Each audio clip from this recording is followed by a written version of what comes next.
Hi, I'm Todd Bartine with Archangelis Games, and we're here today to talk about how to play the very latest game in our Pocket Game series, Pocket Tyrant. You may be familiar with earlier games in the Pocket Game series. In Pocket Privateer, you got the chance to play a pirate captain searching islands for treasure. In Pocket Attorney, you were a high-powered attorney in the courtroom, presenting evidence, questioning witnesses, trying to win a trial. And in Pocket Hacker, you were trying to build a powerful computer system to be able to hack the tyrannical master AI system.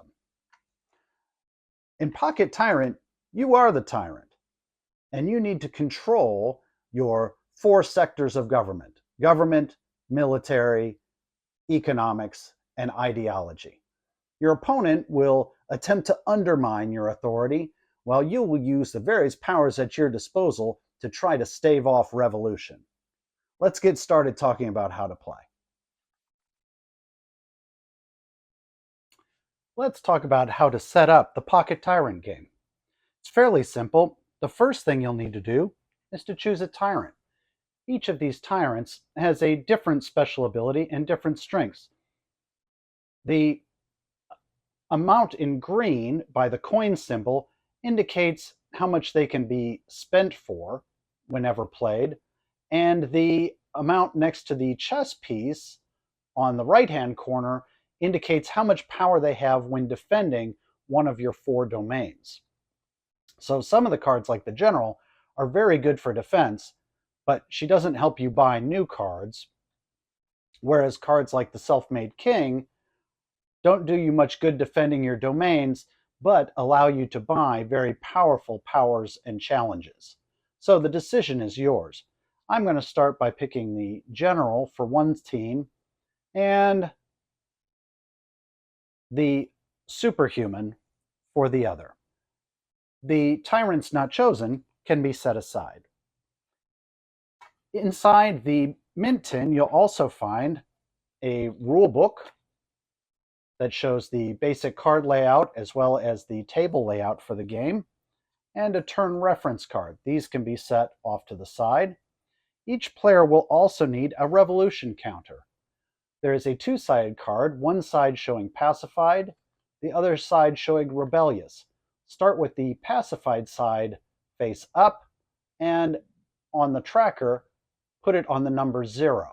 Now, it's worth noting that if this ever gets to 20, you lose. That's the end of the game. Your people are in open revolution. So the goal is to keep your number as low as possible while sending your opponent's number up to 20. So each player starts at 0 on the pacified side with that on their side of the table.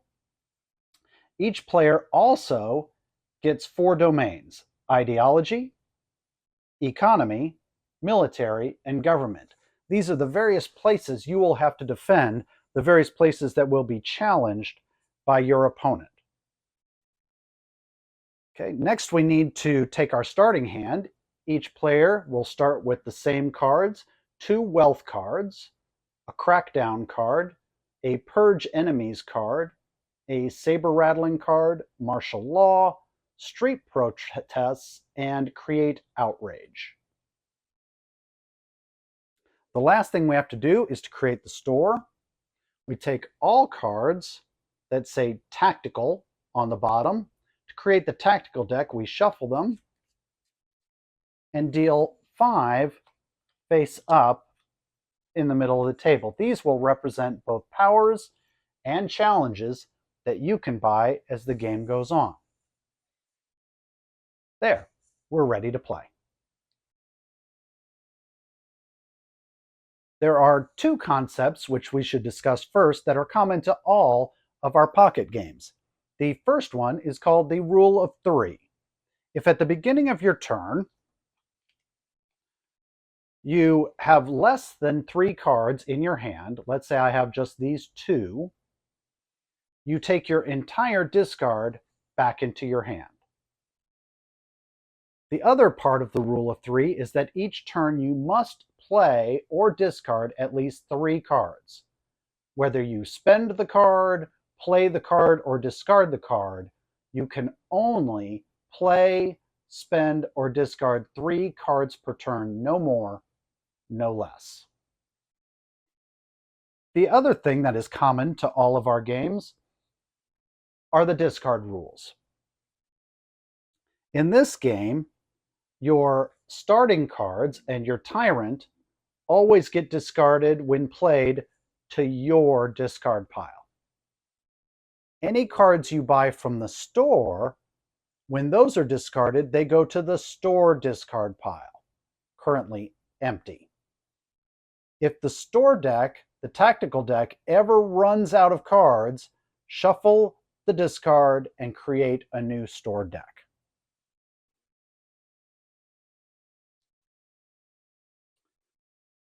Let's look at the cards in your starting hand, and this will give you some indication of the actions you can take on your turn. Each player starts off with 2 wealth cards. These cards have a wealth value of 2 each and no power value, so they don't help you in defending your domains, but they can be used to buy things in the store by simply discarding them and buying something from the store that has an equal to or lower wealth value. In this case, if I were to spend these 2, I would have 4 wealth, and I could buy, say, this challenge, which also costs 4, putting it in my discard and replacing it in the store. You also have your tyrant. Your tyrant can be spent in the store. I just discard it like I discarded those wealth cards, or it can be placed on a location to defend it or remove challenges. So I could, for example, place him on my government domain to protect it. You also have a starting power card, Create Outrage. It's only worth 1 power, but it can be placed on your domain to remove challenges or to protect that domain. One way you attack your opponent is by playing challenge cards, and you have a starting challenge of Street Protest. It's not very strong. It's only got 1 power. Now, when placing this, I can only place challenges that total more power than the power defending that domain. So for example, I couldn't place Street Protests on Ideology because they're only worth 1 power and my opponent has 3 power there. I would need 4 power worth of challenges. Now, if I wanted to, and I had both these challenges and they total 4, I could play both of them to this domain. That would be acceptable because I'm adding 4 challenge power and there's only 3 defending power. But let's say I only have this card to start with and it's only got 1 power. I could always put it on any one of these empty domains where there's no power at all. Another card I have at the start of the game is Saber Rattling.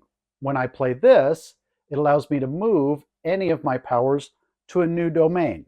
So I could move my leader over to my economy domain if I needed to.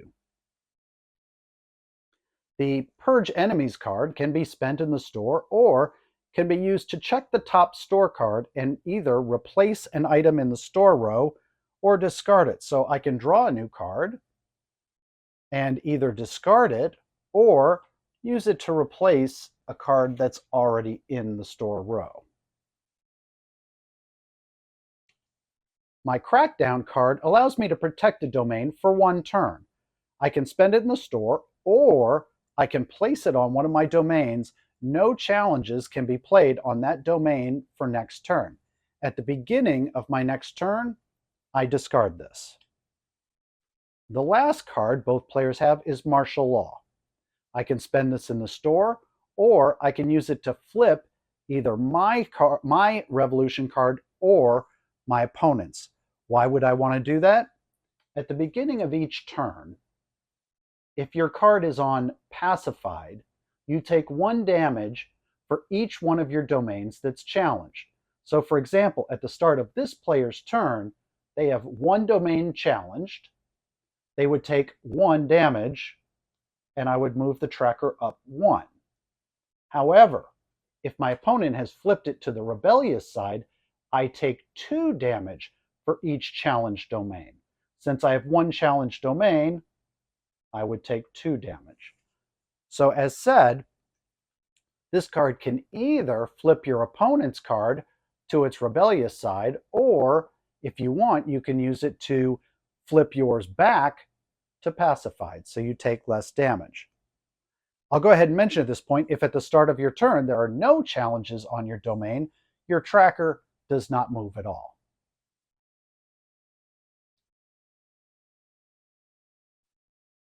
Okay, let's look at a couple of turns as if we're in the middle of the game and we've been playing a while. It's this player's turn, and they get to play 3 cards, whether using them for their abilities, using them to buy cards, or simply discarding them. The first thing we're going to do is we're going to play a challenge on our opponent's location. We're going to add 4 power to this. And we could do that because they only had 3 power there. So we're adding more power than was currently there. So now they have 2 challenge domains. And then we're going to play martial law. Martial law flips their revolution card over to its rebellious side. Now they'll take more damage per turn for all their challenge domains. And then I guess for our third card, we'll just play crackdown and prevent any challenges being added to our government domain. Now it's our opponent's turn. First part of the turn is the most painful. We've got to count how many challenge domains we have. We have 2, and we're on our rebellious side. So we take 2 damage for each one of our challenge domains. So that's 4 damage. We're on 1. We move up to 5. Remember, if we get to 20, we're out of the game. What to do to get rid of these challenges? Well, the first thing we could do is add some power to this domain, the secret police. Now we have 8 power here. That's more than enough to get rid of this military coup. The military coup, being a tactical card, is discarded to the store pile. All right, now we still have a challenge domain. How could we get rid of that? Well, one thing we could do is we could play saber rattling. Play this to our discard, and we could move one of our powers to that location. And now we've got 5 power there to their 1. So now this card is discarded. But this being a starting card, it goes back to its owner's discard. All right, now our domains are challenge free. Maybe it's time to return the favor by playing UN sanctions. This one is +1 if played to the economy domain. So that's what we're going to do. And we can play it because we're adding 4, and that's more than the 2 that they already have there. Okay, we've played our 3 cards. Now it's their turn. Beginning of the turn, they're on their pacified side, so they take 1 damage for each challenge domain. They only have 1 challenge domain, so they go up to 2. Their crackdown card wears off, goes to their discard. And now it's their turn to play cards. Maybe we'll decide to add this I am the law card here. Now we have 5. That's going to get rid of this challenge. And it's going to go to the store discard. And then let's see. Maybe we're starting to run a little bit low on powers. So let's buy some more. We played 1 card. We've got 2 left to do. Let's play both of our wealth cards. That generates 4 wealth. And we're going to do that to buy this power and add it to our discard. That'll show up in our hand later. And having played our 3 cards, we're done. And now it's this player's turn again. They have no challenge domains, so they take no damage. Oops, this player forgot to replace an empty spot in the store. Happens all the time. That's okay.